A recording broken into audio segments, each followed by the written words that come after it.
In June 2026, a Texas courtroom handed down a 35-year prison sentence for murder.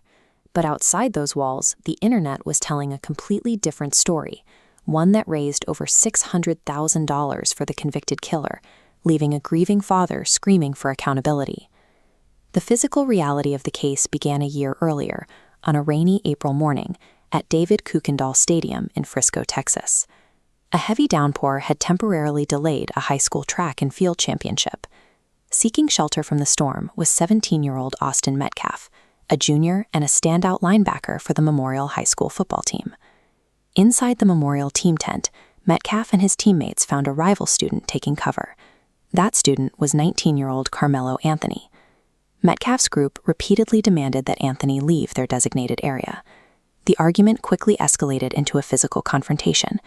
Metcalf grabbed Anthony to push him out. According to witnesses, Anthony reached his hand into his backpack and warned the group, "Touch me and see what happens." As Metcalf pushed him, Anthony pulled a 5-inch knife from his bag and drove it directly into Metcalf's chest. Metcalf died minutes after arriving at the hospital.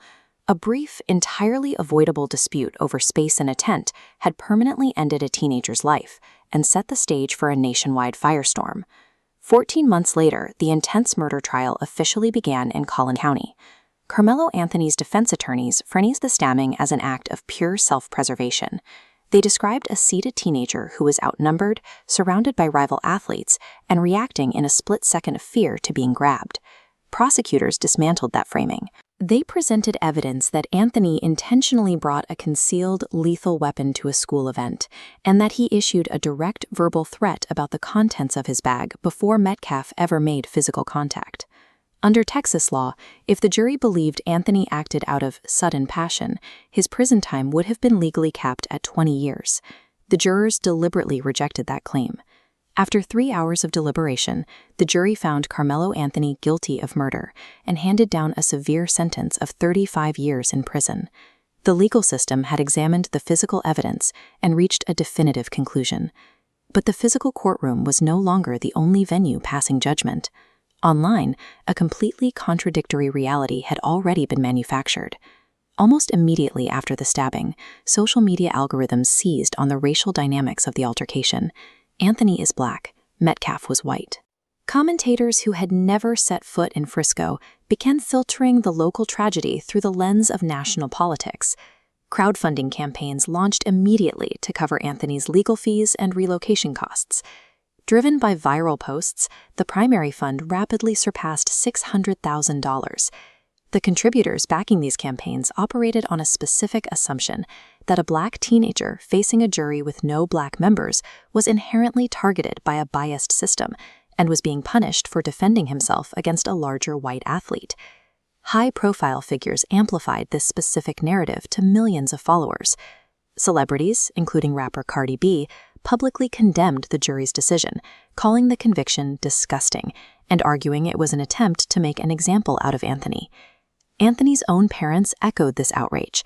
Following the sentencing, they told the press their son had been set up by the justice system and vowed to keep fighting the conviction.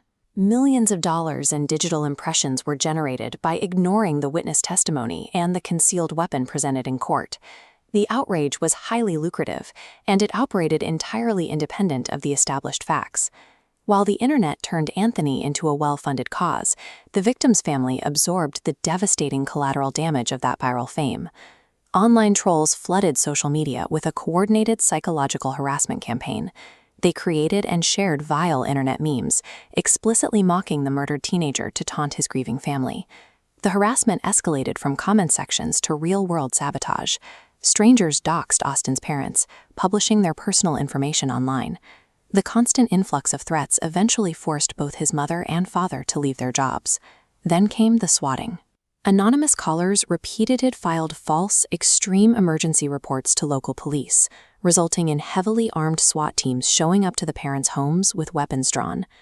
In the midst of mourning their son, the father was subjected to 6 separate swatting incidents. The mother was targeted twice. These digital echo chambers operate behind complete anonymity, but the terror they inflict is physical.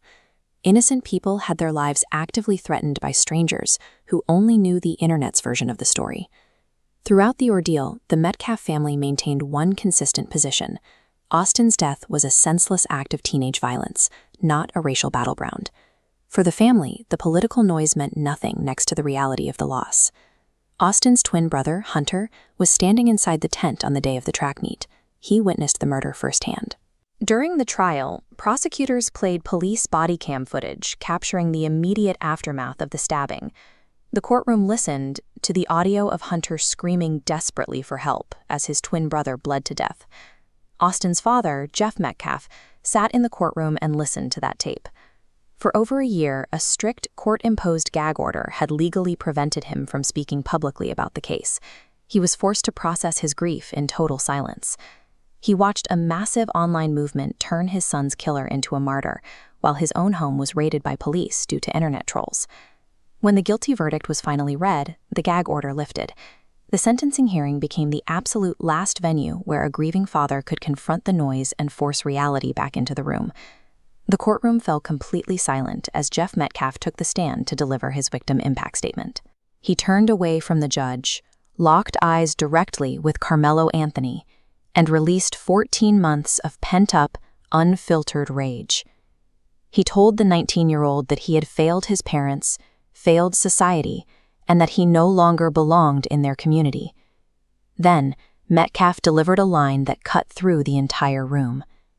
"You can't look me in the eyes, but you can stab my fucking son." Inside, a father's agony briefly silenced the room. But outside the building, protests and counter-protests had already erupted into shouting matches and physical altercations. The justice system locked away a teenager for 35 years. The internet raised a fortune trying to save him. When the digital noise fades, all that remains is absolute devastation on both sides. Did the system work? Let us know what you think in the comments.